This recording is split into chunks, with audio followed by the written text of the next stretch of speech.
Сәлем оқырман. Диана мен Сұлтан үйленеміз деп жариялаған болатын. Бүгін болса Диананың сырғалым атанатын күні, оның өміріндегі ерекше әрі толқынысты сәттердің бірі. Бұл күн тек өзі үшін ғана емес, жақындар мен жанкүйерлері үшін де маңызды.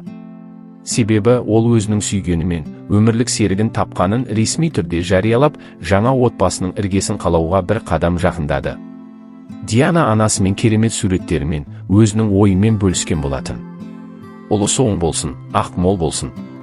Түркі халықтарына ортақ Наурыз құтты болсын. Күн мен түннің теңесетін уақыты, жыл басы саналатын күнде қазақтың төрінде ұлан асыр той болсын. Шаңырақ шаттыққа, кеуде қуанышқа кенелсін. Қасиетті Рамазан айымен тұспа-тұс келген бұл күннің бүгінгі маңызы біз үшін тым бөлек. Сырғалым атанатын күні. Алла абыроймен аман есен өткісін. Бақытты болайық бәріміз. Қандай керемет, жүректен шыққан тілектер. Наурыз мейрамы құтты болсын. Бұл жаңа бастамалардың, тазалық пен жаңарудың мерекесі. Әр шаңыраққа молшылық, бірлік, береке әкелсін. Диананың сырғалым атанатын күні де дәл осы қасиетті Рамазан айымен тұспа-тұс келіп, ерекше мәнге ие болып отыр. Бұл тек бір отбасы үшін ғана емес, барша жақындар үшін қуанышты сәт.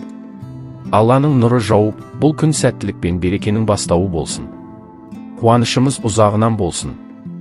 Әрбіріміз бақытты болып, болашағымыз жарқын, дастарханымыз мол болсын.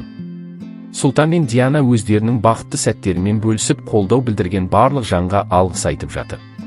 Олардың айналасында тек қуаныш пен жылы лебіздер. Отбасы мүшелері, достары, жақындары барлығы бұл күннің маңыздылығын түсініп, оларға ақ жол тілеп, шынайы тілектерін жаудырып жатыр. Сырға салу рәсімі қазақ халқының ежелден келе жатқан дәстүрлерінің бірі.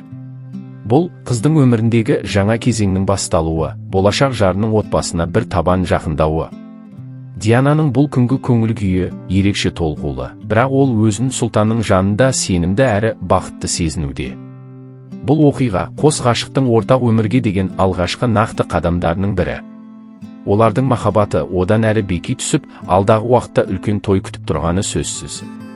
Бұл күн есте қаларлықтай ерекше әрі шаттыққа толы болып, барша жанкүйерлерін қуантты. Олардың болашағы жарқын, ал махаббаты шексіз болсын.